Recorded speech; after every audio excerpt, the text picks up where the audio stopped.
เงื่อนไขในการเทรดเข้าออเดอร์ด้วยระบบ SMCX สิ่งที่เราจะต้องโฟกัสหรือว่าเงื่อนไขที่สมบูรณ์แบบในการที่จะเข้าออเดอร์ที่ดีที่สุดมันจะต้องประกอบเป็นอย่างเดียวนั่นคือโซนที่เราจะเข้านั่นมันจะต้องมี liquidity ที่รออยู่เนาะ liquidity หรือว่าสภาพคล่องที่รออยู่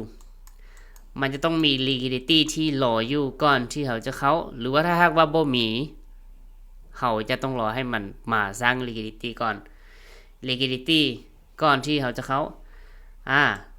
ส่งมามันจะต้องเป็น demand หรือ supply zone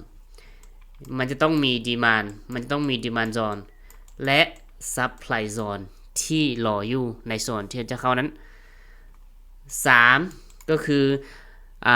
โซนที่เราจะเข้านั้นบ่ว่าจะเป็นออเดอร์ซื้อหรือออเดอร์ขายมันจะต้องอยู่ในโซน premium discount มันจะต้องอยู่ในโซน premium มันจะต้องอยู่ในโซน premium และ discount เนาะ discount zone หรือว่าเขาอันว่าเป็นโซน point of interest โซน OTP นั่นเองเดี๋ยวเราไปเบิ่งกันเลยค่อยจะสาธิตกราฟตัวอย่างกราฟให้เบิ่งก่อนอีกบันหนึ่งก็คือกราฟเนี่ยถ้ามันเป็นเทรนด์ขาขึ้นมันบอกถ้ามันเป็นเทรนด์ขาขึ้นมันเกิดขึ้นที่แบบนี้ขึ้นที่แบบนี้ถ้ามันเป็นเทรนด์ขาขึ้นนะแล้วมันก็ทำการยกตัวอย่างว่ามันเคยบอสขึ้นมาละมันเคยบอสทะลุขึ้นมาโซนนี้เอ็นว่าเป็นการบอสเป็นการบอสและโซนยูเทิงมันก็เป็นการบอสอีกทีนึงมันก็เป็นการบอสโซนยูรูมเนี่ยเขาบ่ได้อาศัยเบิ่งแล้วนะแต่ว่าเขาจะเบิ่งโซนยูเทิงเป็นหลักเขาจะเบิ่งโซนยูเทิงอย่างเช่นเขาจะอาศัยโซนนี้เป็นกรอบนี้เป็นดีมานด์หรือว่าเป็นออเดอร์บล็อกที่มันสามารถที่จะก่อให้เกิดการบอสขึ้นไปได้เนาะบอสขึ้นไปได้เป็นดีมานด์โซนที่มันสามารถที่จะก่อให้เกิดการบอส break up structure โซนนี้ขึ้นไปได้ฉะนั้นเนี่ยการที่เราจะเข้าเทรดเราจะต้องรอให้กราฟเนี่ยมันลงมาแบบนี้จากว่า pull back ลงมาแบบนี้ลงมาเตะกับ supply ลงมาเตะกับ demand ปุ๊บเนาะเวลาที่มันลงมาเตะกับ demand ปุ๊บเนี่ยเอาบอกควรเข้าในโซน demand นี่ทันทีมันลงมาเตะกับ demand ปุ๊บสิ่งที่เราควรที่จะรอก็คือเรารอให้มันกลับขึ้นไปอีกทีนึงถ้าหากว่าบ่มี liquidity รออยู่ในโซนนี้เนาะบ่มี liquidity รออยู่ในโซนนี้เราจะรอให้มันมาสร้าง liquidity ก่อนวิธีการสร้าง liquidity ของกราฟก็คือการที่มันลงมาครั้งทมิดเนี่ยมันจะกลับขึ้นไปแบบวงไวเลยมาเตะกับดีมานด์ปุ๊บเลยจะขึ้นไปเลยจะขึ้นไปเลยและถ้าหากว่าไผ่ที่เข้าออเดอร์ไว้ในโซนที่มันเป็นดีมานด์กรอบเนี่ยมีโอกาสที่จะ SL สูงเพราะว่าหลังจากที่มันลงมาปุ๊บมาเตะปุ๊บมันจะดีดอย่างหุนแหงและมันก็จะค่อยๆกลับมาอีกทีนึงแบบนี้แล้วก็มากิน SL เรียบร้อยไปฉะนั้นเนี่ยการที่จะเข้ากรอบนี้ก็คือเขาจะต้องรอให้มันลงมาปุ๊บหลังจากที่มันเกลิกิตี้ปุ๊บแล้วมันเกิดการ change of character มันเกิดการ change of character แบบนี้มันเกิดการ change of character แบบนี้แล้วเขาจึงเข้าเวลาที่มันเกิดการ change of character โซนนี้จะเป็นโซนที่เอิ้นว่าเป็นโซนที่เขาเรียกว่าเป็น M charge นั่นเอง M charge หรือว่า minor change หรือว่าถ้าหากว่าเทรดไผ่ที่เทรดด้วยระบบ ด้วยระบบ ICT ก็จะเรียกว่าเป็น MSS นั่นเองเป็น market structure shift M charge ปุ๊บมันจะสร้างดีมานด์ใหม่เนาะมันจะสร้างดีมานด์ใหม่ไว้ในกรอบนี้ฉะนั้นเนี่ยเขาจึงควรที่จะ pending order ไว้ในโซนนี้แล้วก็ TP ขึ้นไปหายเก่า SL ก็จะประมาณนี้ SL สั้นสุดคือกราฟเนี่ยถ้าหากว่ามันอยู่ในถ้าหากว่ามันยกตัวอย่างนะถ้ามันเป็นเชิงเกิดขึ้นที่เคยบอกไปเมื่อกี้นะ ถ้ามันมี liquidity รอไว้อยู่แล้ว เขาก็สามารถที่จะ pending order ไว้เลยแต่ถ้ามันบ่มี liquidity รออยู่เขาก็ควรที่จะรอเบิ่งก่อนยกตัวอย่างว่าในการที่มัน break ขึ้นไปแบบนี้เนาะในการที่มัน break ขึ้นไปแบบนี้การที่มัน break หรือว่าการที่มัน boss ขึ้นไปแบบนี้ทะลุขึ้นไปแบบนี้นะถ้าหากว่ามันมี liquidity รอก่อนที่จะถึงโซน liquidity รอก่อนไม่อะไรเพราะว่ากราฟเนี่ยก่อนที่มันจะขึ้นไปเนี่ยมันจะเป็นแบบนี้เป็นบ่มันมี liquidity รอไว้อยู่แล้วเขาก็สามารถที่จะ pending order ไว้ในโซนได้เลยต่อมาก็คือเขาจะต้องมาวัดฟิโบเนาะเขาจะต้องมาวัดฟิโบว่าอยู่ในโซนนั้นมันอยู่ในโซน premium discount zone บ่ถ้าหากว่าแน่นอนอยู่ว่าเขาเป็นพ่อค้าเนาะเขาต้องการที่จะซื้อราคาที่ถูกที่สุดถ้าหากว่าเขาขายเขาก็ต้องการราคาเขาต้องการขายราคาที่แพงที่สุดถ้าเขาซื้อเขาก็ต้องการที่จะซื้อราคาที่ดีที่สุดอยู่แล้วเนาะซื้อราคาที่ถูกที่สุดแล้วฉะนั้นเนี่ยเราสามารถที่จะวัดจากสวิงโลไปหาสวิงไฮวัดจากสวิงโลหาสวิงไฮและราคาที่ดีที่สุดเนี่ยมันควรอยู่ในระหว่าง 61.8 ค่าฟิโบ68.8 หา 100 เลยก็ได้เดี๋ยวเขาจะตั้งค่าฟิโบนี้ให้มันย้ายไปทางขวาโอเคแบบนี้เนาะค่าฟิโบเนี่ยมันควรอยู่ที่ 61.8 ลงมาถ้าหากว่า50นี่ค่อยมองว่ายังมีโอกาสสูงที่อาจจะ SL สนาเราก็สามารถที่จะวาง order pending ไว้แถวๆนี้ได้แบบนี้เดี๋ยวไปเบิ่งในกราฟจริงเลยเขาจะไปอธิบายในกราฟจริงเลยก็คือนี่จะเป็นกราฟทองคำในช่วงราคา 2,000 ไปนะในช่วงราคา 2,000 ไปก่อนที่เขาจะวิเคราะห์ในการที่จะไปเทรดในทำเฟรมย่อยเนี่ยเขาก็จะต้องมาเบิ่งในส่วนทำเฟรมใหญ่ก่อนว่าทำเฟรมใหญ่มันลิ้นแบบใดก็คือทำเฟรมใหญ่นะทำเฟรมใหญ่เนี่ยตลาดของกราฟเนี่ยมันเป็นเทรนด์ขาขึ้นมันเป็นเทรนด์ขาขึ้นเป็นเทรนด์ขาขึ้นมาอย่างต่อเนื่องซึ่งว่ามันได้ทำการบอสอย่างเช่นโซนี่บอสขึ้นมาทำเฟรม4 ชั่วโมงทะลุขึ้นมาโซนี่เขาก็เริ่มไล่ราคามามันได้ทำการบอสขึ้นไปบอสแล้วมันก็ลงมาฮับออเดอร์แล้วและมันก็ทำการบอสไปต่อมันก็ทำการบอสไปต่อเรื่อยๆบอสไปต่อเรื่อยๆเนาะฉะนั้นเนี่ยสิ่งหนึ่งเหตุผลที่เขาเบิ่งในภาพใหญ่นี่ก็เบิ่งเพื่อที่เขาจะได้รู้ว่าตลาดมันอยู่ในเทรนด์ใดเขาจึงเวลาที่เขาเทรดเราจึงได้เปรียบแล้วก็นี้มันก็ได้ทำการบอสขึ้นไปอีกปันหนึ่งบอส break up structure ขึ้นไป break up structure ขึ้นไปซึ่งเวลาที่มันบอสขึ้นไปจริงๆมันยังไม่ทันได้มาหาบอสเทื่อมันยังไม่ได้มาหาบอสเทื่อส่วนในโซนนี้ในไทม์เฟรม4 ชั่วโมงค่อยมองว่ามันเป็น liquidity เนาะมันเป็น liquidity มันเป็นการบอสที่บอสชัดเจนฉะนั้นเนี่ยเขาจะอาศัยโซนนี้ถ้าหากว่าเราจะเทรดในไทม์เฟรม4 ชั่วโมงนะบางเทื่อมันจะลงมาฮับก็ได้หรือว่าบ่ลงมาฮับก็ได้เนาะนี่คือตลาดฉะนั้นเนี่ย4 ชั่วโมงบอสชัดเจนเขาจะย่อมาเบิ่งในไทม์เฟรม1 ชั่วโมงเขาจะย่อมาเบิ่งในไทม์เฟรม1 ชั่วโมงไทม์เฟรม1 ชั่วโมงเนี่ยสิ่งที่เขาเห็นก็คือเขาเห็นได้ชัดเจนก็คือตลาดเนี่ยมันได้ทำการบอสขึ้นไป break up structure ขึ้นไปนะ1 ชั่วโมงเดี๋ยวเขาจะย่อมาเทรนในทำเฟรม15 นาทีแต่ว่าเขาจะอธิบายแบบนี้ก่อน boss break up structure 1 ชั่วโมงแล้วบางคนอาจจะถามว่างั้นอย่างโซนนี้มันเขาจึงบ่ใช่ว่าเป็น boss ค่อยจะบ่ใช่ว่าเป็น boss โซนนี้เพราะว่ามันบ่ชัดเจนมันเป็นการบอสที่บ่ชัดเจนฉะนั้นในเมื่อที่เขาเห็นว่าตลาดมันได้บอสขึ้นไปแล้วเขาสามารถที่จะหาโซนนี้ในการรอให้ตลาดกลับลงมาแล้วการที่ตลาดกลับลงมาเนี่ยมันจะต้องเกิดการ change of character ในกรอบทำเฟรม15 นาทีบอลในกรอบทำเฟรม30 นาทีก็คือโซนนี้ชอร์ชมาได้ชอร์ชลงมาแล้วดีมานกรอบนี้เขาจะพูดได้ว่ามันเป็นโซนที่ชัดเจนเขาก็สามารถที่จะวัดฟิโบได้เลยวัดฟิโบได้เลยการวัดเนี่ยเขาจะวัดจากโซนนี้ขึ้นไปก็ได้เนี่ยเขาวัดจากโซนนี้ขึ้นไปเขาจะได้ราคาที่ว่าค่อนข้างที่จะดีที่สุดเลยอยู่ในโซน discount zone ค่าฟิโบอยู่ที่100เลยก็ว่าได้แล้วก็ TP TP โลเก่าเนาะ TP ไฮเก่าบ่แม่นโลเก่า TP อยู่ไฮเก่าเดี๋ยวเราจะมาวิเคราะห์ใน time frame 1 ชั่วโมงแล้วก็เทรดใน time frame 15 นาที 5 นาทีเบิ่งปัจจุบันเนี่ยเราสังเกตเห็นได้ว่ากราฟมันได้ทำการลงมาแบบนี้เนาะถ้าหากว่าเราตีเฉลี่ยกันจะประมาณนี้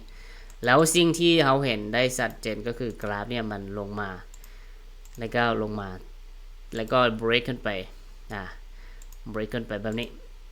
แล้วก็มาโซนนี้มีโอกาสที่มันจะลงมาอีกหน่อยนึงลงมาแบบนี้แล้วก็ขึ้นไปต่อแบบนี้นะซึ่งก็คือโซนนี้เนาะหลังจากที่มันลงมาแล้วก็โซนนี้เราจะสามารถที่จะว่าเป็นการ change of character เพราะว่ากราฟจากที่เคยได้สอนไปเนี่ยมันสร้างจุดโลที่ต่ำลงไปสร้างจุดไฮที่ต่ำลงแล้วก็ลงมาสร้างจุดโลที่ต่ำลงไปสร้างจุดไฮที่ต่ำลงแล้วก็ลงมาสร้างจุดโลที่ต่ำลงแล้วก็ไปสร้างจุดไฮที่สูงกว่าสร้างจุดไฮที่สูงกว่าแล้วก็ลงมาสร้างจุดมันลงมาสไตล์นี้เนาะลงมานี่คือจะเป็นระยะ pullback ถ้าหากว่าต้องการช่วยทำเฟรม1 ชั่วโมงเราก็สามารถที่จะวาดว่าโซนนี้มันเป็นโซนที่เรียกว่าเป็นการ change of character เนาะเป็นการ change of character เราสามารถที่จะเขียนไว้ว่ามันเป็นการ short ของ1 ชั่วโมงก็ว่าได้1 ชั่วโมงเป็นการ short 1 ชั่วโมงแล้วดีมานด์ที่มันก็ให้เกิดการ short ขึ้นไปก็คือโซนนี้ก็คือโซนนี้นะดีมานด์ที่มันก็ให้เกิดการ short ขึ้นไปเดี๋ยวจะมาเบิ่งกันว่ามันจะกลับมาหาออเดอร์บ่ demand zone demand flip zone เขาจะเขียนเป็น demand app zone แบบนี้เนาะdemand app zone แล้วปัจจุบันเนี่ยกราฟมันได้ทำการสร้าง trend line liquidity ลงมาแบบนี้ได้ทำการสร้าง trend line liquidity ลงมาแบบนี้ฉะนั้นออเดอร์ของเราเนี่ยเขาจะวางไว้อยู่แถวๆนี้เบิ่งกันว่ามันจะลงมาเก็บแล้วมันจะขึ้นไปหรือว่าจะบ่ลงมาเก็บบ่ในส่วนของ GP ดิเขาจะวางไว้ใส่ GP เนี่ยเขาจะวางไว้ที่ไฮเก่าก็คือไฮโซนนี้เนาะไฮเก่าก็คือไฮโซนนี้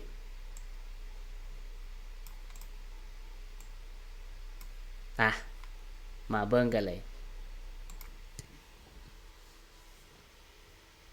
หรือว่ามันอาจจะบ่ลงมาก็เป็นไปได้เช่นกัน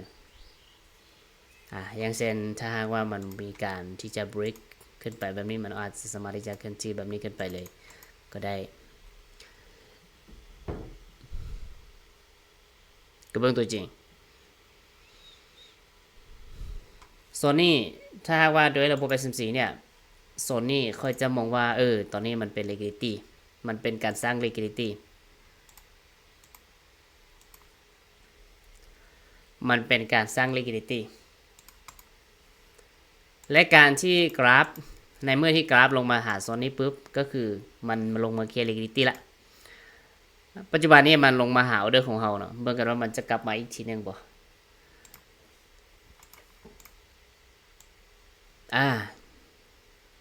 ถือว่ามันได้ลงมาหาออเดอร์ของเราละมันได้ลงมาหาออเดอร์ของเราเบิ่งกันว่ามันจะบินไปแล้วบ่หรือว่ามันจะเล่นแบบใด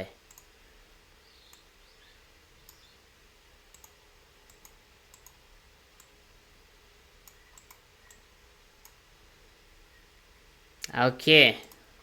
โซนนี้มันมีโอกาสที่จะลงมาเคลียร์อีกรอบนึงเด้อมีโอกาสสูงเด้อมีโอกาสที่จะลงมาเคลียร์อีกรอบนึงแล้วมันจึงขึ้นไปได้ฉะนั้นนี่ก็จะเป็นในเรื่องของระบบเทรดโอเคตอนนี้มันเคลียร์ไปแล้วนะมันเคลียร์ไปแล้วถ้ามันจะขึ้นก็คือขึ้นไปเลยถ้ามันบ่ขึ้นก็คือมีโอกาสเนี่ย SL สำหรับออเดอร์นี้ SL โอเค SL ไปเขาก็จะมาเบิ่งกันว่าสาเหตุที่มัน SL เนี่ยมัน SL ย้อนปัญหาใดมัน SL ย้อนปัญหาใด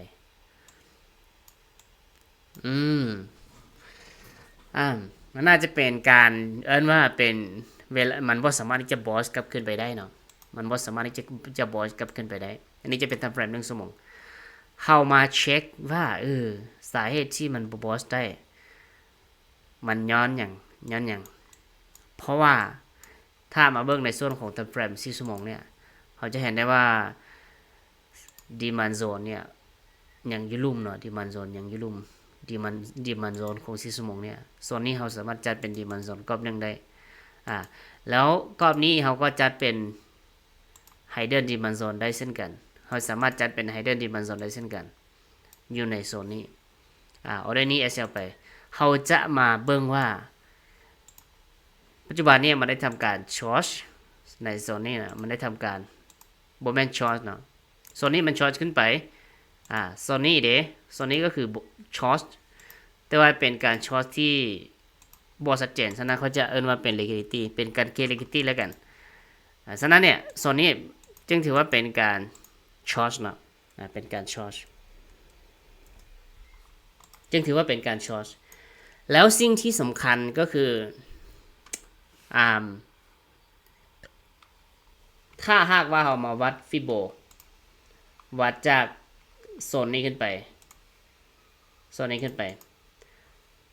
ในโซนราคาที่เมื่อกี้เราวางออเดอร์น่ะมันเป็นโซนราคาที่อยู่ในอยู่ในโซนที่ราคาบ่ถูกหรือว่าอยู่ในโซนที่ราคาค่อนข้างที่จะบ่งาม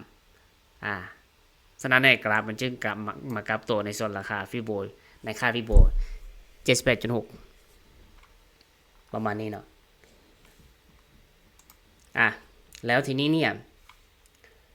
ในเมื่อที่กราฟมันลงมาหาโซนนี้ปุ๊บเนาะก็คือโซนนี้เป็นโซนที่สวยงามแล้วกันและการที่เราจะหาออเดอร์ในการเข้าอีกทีนึงเราจะหาออเดอร์แบบใดก็คือในเมื่อที่เราว่าโซนนี้มันเป็น demand weak zone มันเป็น demand weak zone เราก็สามารถที่จะหาโซนในการเข้าออเดอร์อยู่ในกรอบนี้ demand weak zone demand weak zone หมายถึงอย่าง demand weak zone หมายถึงdemand ที่มันมีไส้แบบนี้เขาจะอาศัยไส้กรอบนี้เป็น demand ไส้นั่นเองและในเมื่อที่มันเป็นแบบนี้เขาก็ย่อมาที่ทำเฟรม5นาทีเบิ่งย่อมาที่ทำเฟรม5นาทีเบิ่งว่ามันจะเคลื่อนที่เท่าใดก็คือทำเฟรม5นาทีเนี่ยมันยังบ่มีอย่างที่ชัดเจนเชื่อนะเขาก็รอให้กราฟมันเคลื่อนที่ต่อไปเขาก็รอให้กราฟมันเคลื่อนที่ต่อไปปัจจุบันมันกำลังสร้าง liquidity อยู่และสิ่งที่มันเฮ็ดตอนนี้ก็คือมันได้ทำการสร้าง liquidity และเคลียร์ liquidity ไปที่เรียบร้อยเนาะได้ทำการสร้าง liquidity และเคลียร์ liquidity ไปที่เรียบร้อยเขาจะเปลี่ยนเป็นสีตัวหนังสือเขาจะเปลี่ยนเป็นสีขาวแล้วกันเพื่อที่จะเห็นง่ายแล้วเขาก็ปล่อยให้กราฟมันไปต่อแบบนี้ในทำเฟรม5นาทีเนาะโซนนี้ค่อนข้างที่จะมี liquidity ที่สวยงามก็คือปัจจุบันเนี่ยมันได้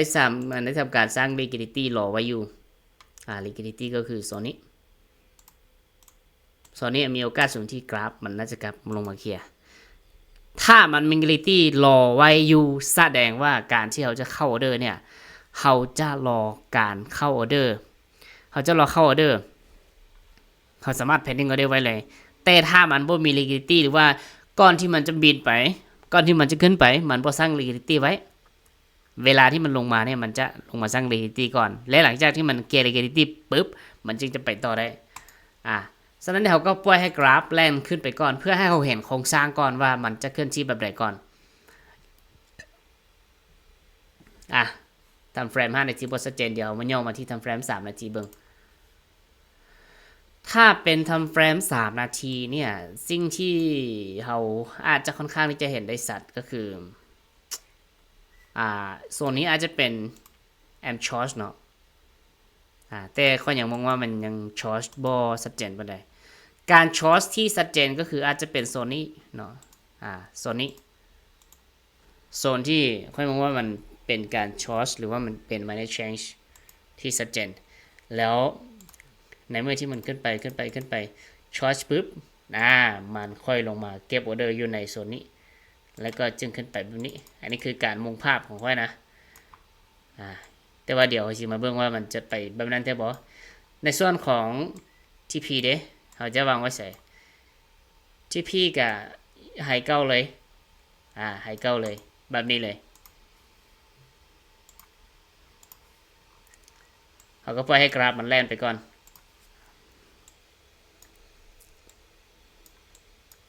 ว่ามันจะเคลื่อนที่แบบใดปัจจุบันนี้ค่อยยิงอยู่ในทำเฟรม5 นาทีเนาะค่อนข้างที่จะเล่นซ่า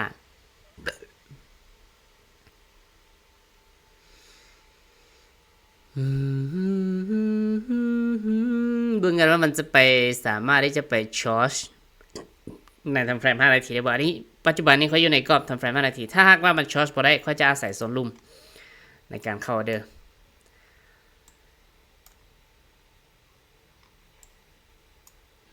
มันชอร์จบ่ได้กะน่าจะสำคัญอยู่ในโซนลุ่มเนาะในการเข้าออเดอร์เนาะ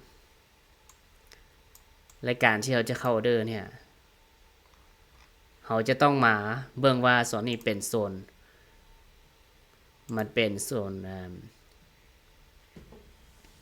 เป็นโซน discount บ่ก็ถือว่าจัดอยู่ในโซน discount อยู่การเทรดด้วยระบบ S&P เนี่ยโบแมนเทรดด้วยความคิดเทรดด้วยความรู้สึกเนาะจะต้องเทรดเราให้กราฟเสื่อยก่อนเขาจึงสามารถที่จะหาส่วนในการเข้าเทรดได้ถ้าหากว่ากราฟมันบ่เสื่อยเขาก็บ่ควรที่จะเข้าเทรดค่อยจะลึกลูกศรตัวนี้ออกไปก่อนสร้างโซนเนี่ยจะเป็นการสร้างแนวต้านหรือว่าสร้าง liquidity ไว้อยู่เพื่อที่จะสำคัญหลายนะ liquidity มันสำคัญหลายเพราะว่าเขาจะกลับไปเทรดโซนนั้นนะปัจจุบันนี้มันได้ลงมาหาโซนละในเมื่อที่มันได้ลงมาหาโซนล่าสุดก็คือ liquidity รอบนี้มันได้เคลียร์เป็นที่เรียบร้อยโซนนี้มันได้เคลียร์เป็นที่เรียบร้อยฉะนั้นเราก็สามารถที่จะ pending order ไว้เลยอยู่ในโซนนี้ก็ได้หรือว่าหนึ่งในวิธีการที่เราจะเข้าเทรดก็คือเขาจะเน้นแบบนี้เนาะไซส์เขาจะเน้นแบบนี้เขาจะรอให้มัน break ยกตัวอย่างว่ามันจะลงมาแบบนี้เขาจะรอให้มันได้ทำการ break แบบนี้แล้วมันย่อจึงเข้าในราคาเรียลไทม์เบิ่งกันว่ามันจะเป็นแบบที่ค่อยเว้าเพราะว่ามันมีโอกาสสูงที่มันจะลงมาอีกทีนึง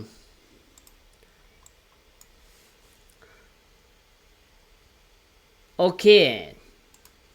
เราสามารถที่จะ pending order ไว้เลยอยู่ในกรอบนี้กรอบนี้ค่อยจะ pending order ไว้ในกรอบนี้เลยแล้วก็ลากยาวไปเลยเพราะว่าถ้าหากว่าเราเทรดจริงๆเนี่ยก็ควรที่จะมาเบิ่งในทำเฟรมย่อยเพื่อที่จะได้ราคาที่ดีที่สุดและก็ SL สั้นที่สุดว่าไงว่า RR สูงนั่นเองแล้วก็ปล่อยไป SL ในกระวังยุลุมเบิ่งกันว่ามันสิลงมาฮับออเดอร์บ่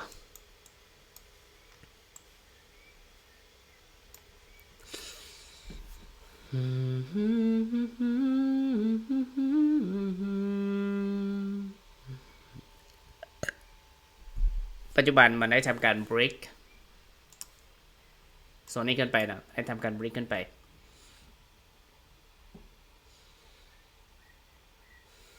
ถ้าหากว่ากรณีที่เราตกลงหรือว่าการที่มันขึ้นไปก้อนแล้วมันขึ้นไปก้อนแล้วมันสามารถที่จะทะลุก้อนนี้ขึ้นไปได้แสดงว่าโซนนี้เขาจะบวกไซด์แล้วเนาะเขาจะไปหาโซนใหม่โซนนี้เขาจะบวกไซด์แล้วเขาจะไปหาโซนใหม่แทนเขาก็ปล่อยให้กราฟมันขึ้นไปแบบนี้แหละปล่อยให้กราฟมันขึ้นไปแบบไม่ต้องซีเรียสการรอคอยมันเป็นนี่อย่างที่สำคัญหลายโอเคตอนนี้มันลงมาฮับออเดอร์ของเราแล้วเนาะตอนนี้มันลงมาฮับออเดอร์ของเราแล้วแล้วเขาก็ปล่อยให้กราฟมันแล่นไปเบิ่งกันว่าจะ SL บ่หรือว่าจะ TP บ่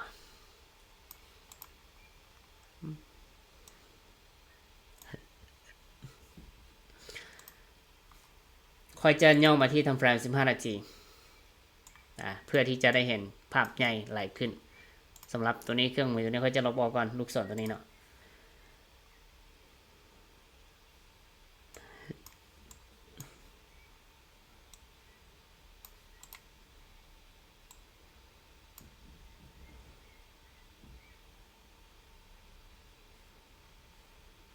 อ่ะรอเบิ่งก่อนตอนนี้ก็มีแต่เบิ่งนะช่วยตามแผนต่อให้จะ SL หรือว่าต่อให้จะ DP เขาก็บ่ควรที่จะซีเรียสกับมันอ่าบ่ควรที่จะซีเรียสกับมันเพราะว่าถ้าเขาเสียหนึ่งไม้นะเขาเสียเพียงแค่หนึ่งไม้เขาเสียประมาณ2 3 4 5ไม้และเขาชนะเพียงแต่ไม้เดียวเขาก็สามารถที่จะได้กำไรกลับมาได้โดยระบบ SMCX เพราะว่า RR สูงเป็นระบบที่เน้นในเรื่องของ RR ที่สูงถ้าเสียก็เสียน้อยเดียวน้อยเดียวแต่ถ้าได้เนี่ยได้หลายแน่นอนการช่วยระบบ SMCX ตอนนี้มันบ่ควรที่จะลงมาแล้วเนาะถ้าหากว่ามันลงมาก็คือว่ามันจะบ่มีทางที่จะขึ้นไปได้แล้วหรือว่ามันจะลงไป SL แล้วมันจะไปกลับตัวอยู่ลุ่มๆอยู่ลุ่มๆเลยแบบนี้เลย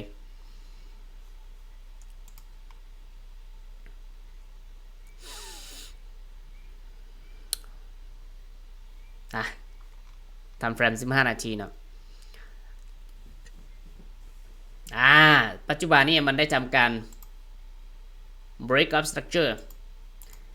มันได้ทำการ break up structure อีกครั้งหรือว่าถ้าว่าอยู่ในทำเฟรม5 นาทีเนี่ยมันจะเป็นการ break up structure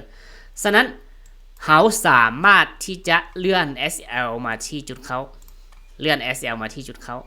แสดงว่าความเสี่ยงเท่าศูนย์อันนี้จะเป็นการเลื่อน BE ที่เขาเรียกว่าเป็นการเลื่อน BE หรือว่า break event นั่นเอง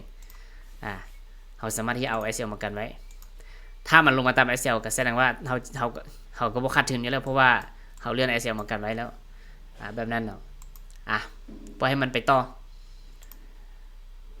เนี่ยมาที่ทำเฟรม15 นาทีคือเก่า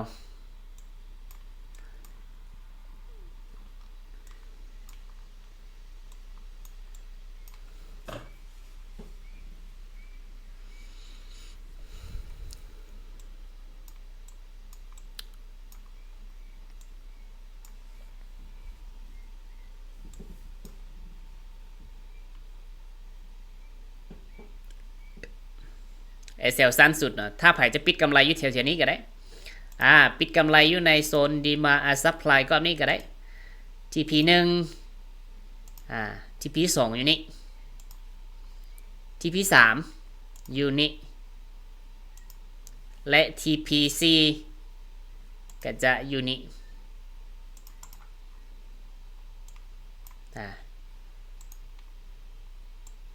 TP 5ได้อยู่ใส่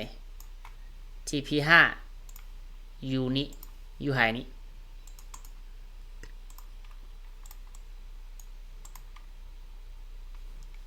ระบบเทรดที่ค่อยใช้เนี่ยเขาคือความอดทนเนี่ยมันสำคัญหลายต้องได้หล่อท่าต้องได้หล่อการรอสำคัญกว่าเหนือกว่าทุกสิ่งคือ 80% ของการเทรดเลยเนี่ยมันบินไปเลยตอนนี้มันบินไปเลยถือได้หลายจุดเติมแล้วเด้อ49,000 จุดแม่นอยู่ปะถ้าไปฮอตพุ่นกับ7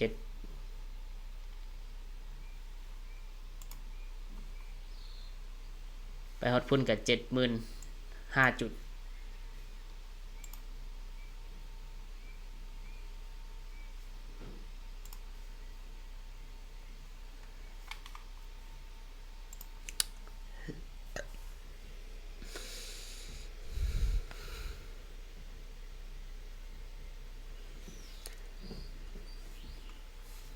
สามารถที่จะปิด TP เที่ยวในโซนนี้ได้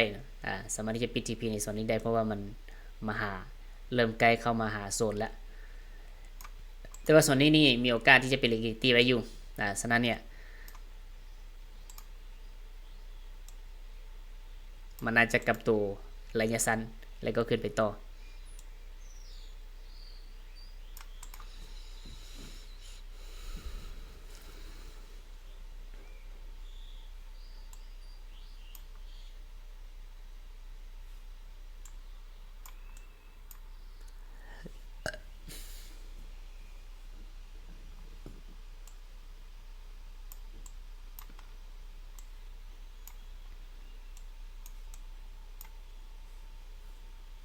มีโอกาสที่จะกลับตัวลงมาระดับหนึ่งเนาะ เพราะถ้าว่าเรามาเบิ่งในอีกแง่มุมนึงนี่เขาจะเห็นว่าตลาดเนี่ยมันเขาถ้าหากว่าเขาติดเทรนไลน์ลงมาแบบนี้นะเขาจะเห็นได้ว่ากราฟมันมีโอกาสที่จะลงมาหาโซนนี้แล้วมันจะขึ้นไปแบบนี้ก็เบิ่งตัวจริงว่ามันจะมาตามที่ค่อยแต้มไว้บ่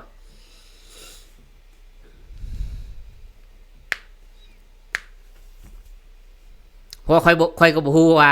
มันสิไปตามที่ค่อยคิดแท้ๆบ่ค่อยก็บ่ฮู้เนาะค่อยเพียงแต่ว่าวิเคราะห์ตามโครงสร้างของตลาดและก็เทคนิคการวิเคราะห์ซื่อๆเพราะว่าค่อยอาศัยชัดแพทเทิร์นอาศัยความเข้าใจของระบบ ICT ระบบCRT และระบบคือหลักๆเนี่ยค่อยจะยึดหลักในระบบเทรด ICT แต่ค่อยเข้าออเดอร์ค่อยจะเข้าออเดอร์แบบ SMC เนาะเข้าออเดอร์แบบ SMC งั้นเนี่ยเขาจึงบอกว่าค่อยจะยึดหลักในโครงสร้างของ ICT เพราะว่าการที่ค่อยจะเข้าออเดอร์เนี่ยค่อยจะต้องรอให้มันกวาด liquidity ก่อนหรือว่ามันทำการ liquidity sweep ก่อนค่อยจึงเข้าค่อยจึงเข้าแล้วยกตัวอย่างว่าถ้าหากว่าเราต้องการถือออเดอร์ที่แบบยาวๆเนี่ยเราจะถือแบบใดถ้ามันเป็นเทรนด์เกิดขึ้นเนาะเรามาเบิ่งในทำเฟรม4ชั่วโมงว่าทำเฟรม4ชั่วโมงเนี่ยกราฟมันเป็นเทรนด์เกิดขึ้นเรามาเบิ่งในทำเฟรมอีก1ชั่วโมง1ชั่วโมงเขาก็เห็นว่ามันเป็นเทรนด์เกิดขึ้นฉะนั้นเนี่ยค่อยจะวัดจากโซนนี้ขึ้นไปจากโซนนี้ขึ้นไปและค่อยกับโคลนอีกเส้นหนึ่งมาหากรอบนี้เนาะแสดงว่า TP ของค่อยเนี่ยเขาจะวางไว้แถวนี้อยู่ไฮนี้เพราะว่าแน่นอนอยู่ว่าถ้าหากว่าเราจะตีเฉลยขึ้นไปแบบนี้เราก็จะสังเกตเห็นว่ามันมีโอกาสที่จะขึ้นไปหาไฮอยู่ถึงแบบนี้นะและเดี๋ยวเราจะมาเบิ่งตัวจริงว่ามันจะไปตามที่ค่อยวิเคราะห์บ่ย่อให้เห็นกราฟใหญ่ก่อนเนาะฉะนั้นเนี่ย TP ก็จะวางไว้อยู่เทิงเลยแบบนี้เลยแบบนี้เลย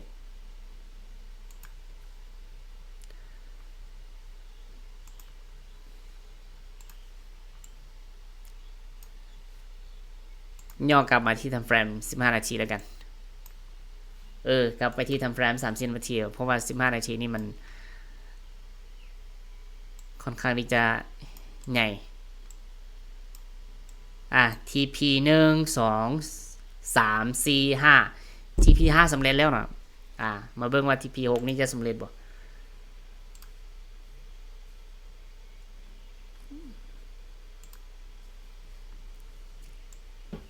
ก็สิลบอัน2ตัวนี้ออกก่อน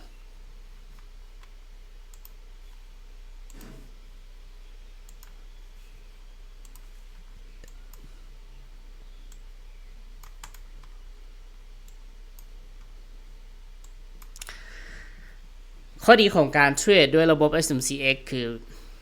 เราจะได้ RR ที่สูงต่อให้บางครั้งเรา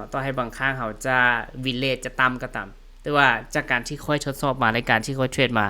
ค่อยใช้ระบบนี้นี่ RR นี่มันอยู่ที่ระดับ1:3ขั้นต่ำหา1:10ขึ้นไป1:3หา1:10ขึ้นไปโอเค TP แล้วเนาะTP ทุกออเดอร์แล้วแต่คันว่าเขาอยากปล่อยให้มันล่านไปเขาก็ปล่อยไว้ก็บ่เป็นหยังโซนที่เขาบ่เห็นก็คือโซนนี้แต่เป็นการคาดการณ์ว่ากราฟมีโอกาสที่จะพุ่งไปถึงนั่นเองเป็นการคาดการณ์ว่ากราฟมันมีโอกาสที่จะพุ่งไปถึงนั่นเองหลายหมื่นจุดนะจากโซนนี้ขึ้นไปหาโซนยูเทิงเนี่ยจากหมื่นจุด 100,000 กว่าจุดนะ 100,000 กว่าจุดและ SL เด้ SL สั้นนิดเดียว SL ก็แค่หมื่นจุดเนาะนี่จะเป็นการเทรดในทำเฟรมใหญ่นะทำเฟรมน้อยเด้ทำเฟรมน้อยกับ SL สำหรับค่อยเนี่ย SL เนี่ยการที่ค่อยเทรดปัจจุบันเนี่ย SL จะอยู่ระดับ300-500 จุดและ TP เนี่ยมันจะต้องอยู่ถ้าหากว่า SL อยู่ระดับ300 จุด TP จะต้องอยู่ 1,000 จุดขึ้นไปถ้าหากว่า SL 500 จุดเนาะ TP จะต้อง1,500 หา 2,000 ขึ้นไปอันนี้คือระบบเทรดที่ค่อยเทรดปัจจุบันแต่สิ่งหนึ่งที่ค่อยบ่เฮ็ดก็คือค่อยจะบอกเข้าออเดอร์ค่อยจะบอก pending order เด็ดขาดค่อยจะต้องรอให้กราฟเนี่ยมันเกิดการ minor change หรือว่าเกิดการ MSS ก่อนมัน ลงมาสร้าง liquidity ไว้แล้วมันกลับลงมาเคลียร์ liquidity อีกบัตหนึ่งแล้วมันมีการเกิดการ change of character ค่อยจึงหาโซนในการเข้าแบบเมื่อกี้ที่ค่อยสอนไปตั้งแต่ต้นนี่แหละ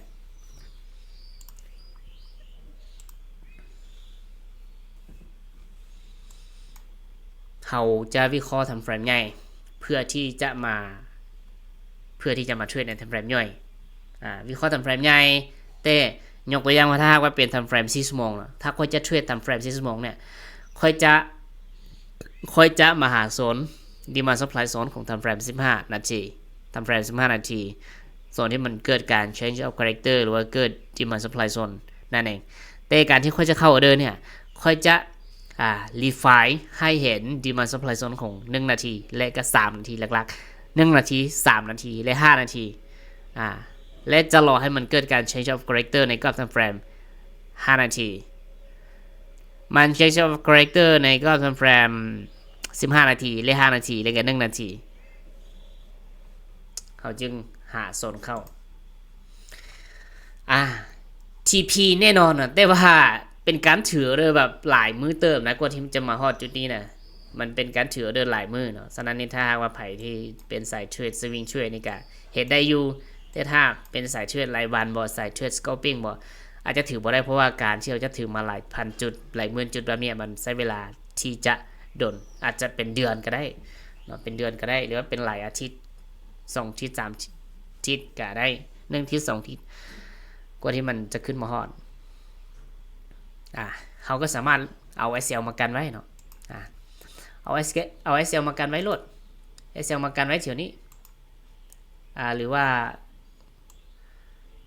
ประมาณนี้ก็ได้เอา SL มากันไว้เพราะว่าจังไหนก็ตามเขาก็จะบกขาดทุนอยู่แล้วถ้าเขาเอา SL มากันไว้นะเอา SL มากันไว้หรือว่าที่เขาว่าเป็นการ break event นั่นเองก็จะเลื่อนอันนี้ออกไปปัจจุบันเนี่ยมันได้ยูโซนนี่เนาะเบิ่งกันว่ามันลิ้นแบบใดมันมีโอกาสกลับตัวระยะสั้นเนาะมันได้ทำการ minor change แล้วมันอาจจะแบบ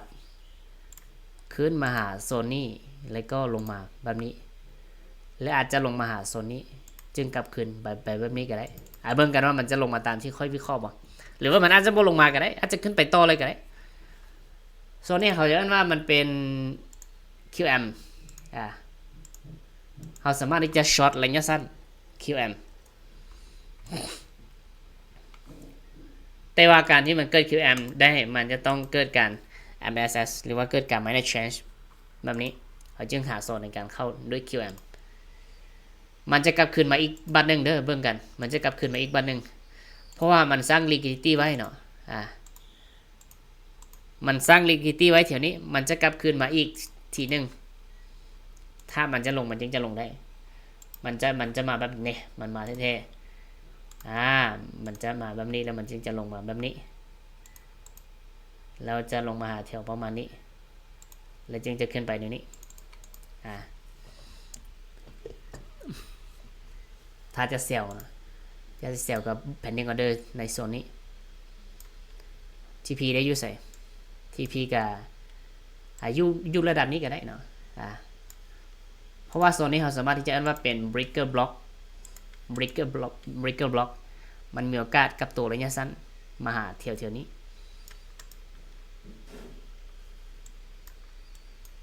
เขาจะลืมตัวนี้ออกก่อนเพื่อบ่ให้มันยุ่งมันยาก